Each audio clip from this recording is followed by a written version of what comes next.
Good afternoon, and thanks for tuning in to the TGM Weekly Market Video Update.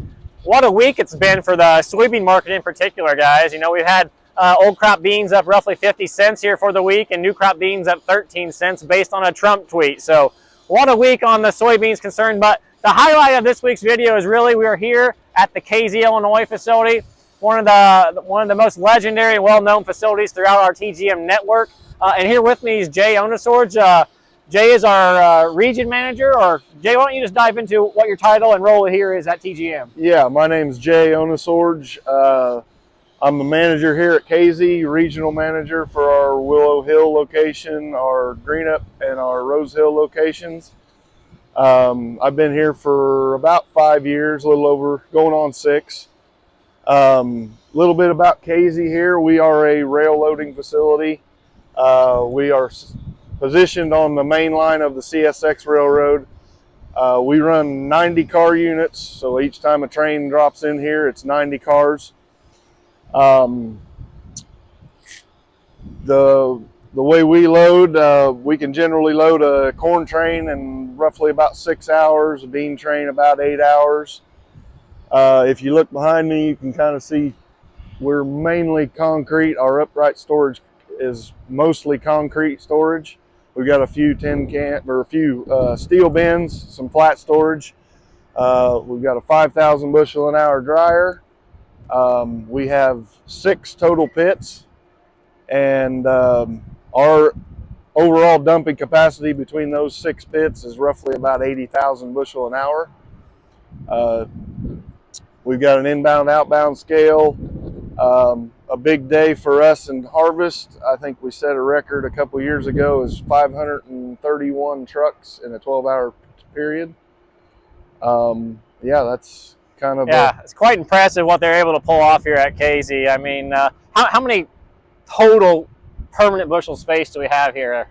We are licensed for just over 9 million bushels. 9 million bushels, guys, and you know, assuming we get that full every year, at least at harvest plus the off season, you know, those 90 car trains Jay talks about, it's roughly 360,000 bushel apiece.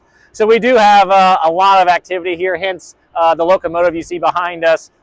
With that quick train loading times, they're able to move a whole bunch of cars at one time with that locomotive to speed up that process. So again, KZ has been really, it was one of the formationing locations of TGM, right? So as some private individuals, and in this case, the Hughes and Gay family wanted to exit the elevator business, and the South Central FEM Clay team partnered with Growmark and the Wabash Valley team to form TGM. So this was one of the founding locations of TGM as it sits today.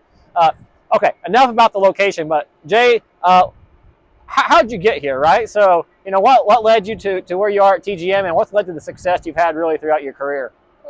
So I started my career right out of college. I started with a company called ADM, which is another grain company, traveling around central Illinois, well, all over Illinois and some into Missouri. I spent 12 years with them, going through their management trainee program, becoming a manager, and gradually working up some larger locations through them. I got an opportunity to apply for the job here at KZ to move closer to home, and I thought that's what I wanted to do, was be closer to home, be around the farm. I took the job, and I've been here ever since. I don't know.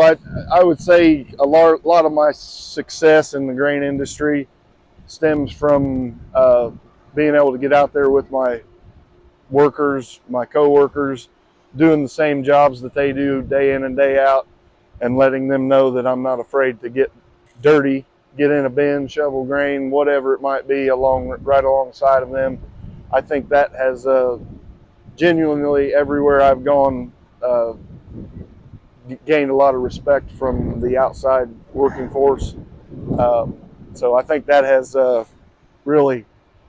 I think our crew would agree with you as well, right? I mean, you were the recipient of the Leader of the Year award last year throughout TGM, nominated by Jay's peers here. So again, I think it just speaks to the kind of you know, employee Jay is for the company, and what the time and dedication he puts in for TGM. So anything else you want to add about KZ before we wrap up the video?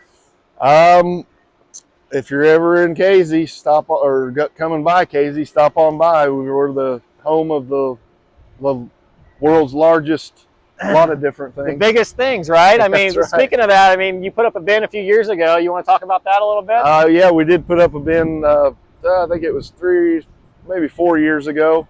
It's a steel corrugated tank. It's 135-foot diameter, and it holds 1.1 million bushels in that tank alone. Again, home of the big things. You know, if there's any bin manufacturers watching this, maybe we should put that out there. That we'd be happy to put up one of your bins if you gift it to us. So Exactly. All right, guys. Thanks for tuning in on this Friday. Again, the markets. It was all about the beans this week. We did have a sell-off here late in the day in soybeans, as it kind of was by the rumor of China coming in and buying more beans. The fact was they did show up. They were in the Gulf today buying beans for April, May, farther out, snooping around for more business. So it wasn't just a tweet from Trump. It does have some validity behind it. And as the trade found that out this week, we had a little bit of a sell-off. But big action from the funds. The funds were humongous buyers of soybeans this week, and you producers well rewarded the rally as well. So again, thanks to you guys' business. Thanks for tuning in. We'll catch up with you again next week.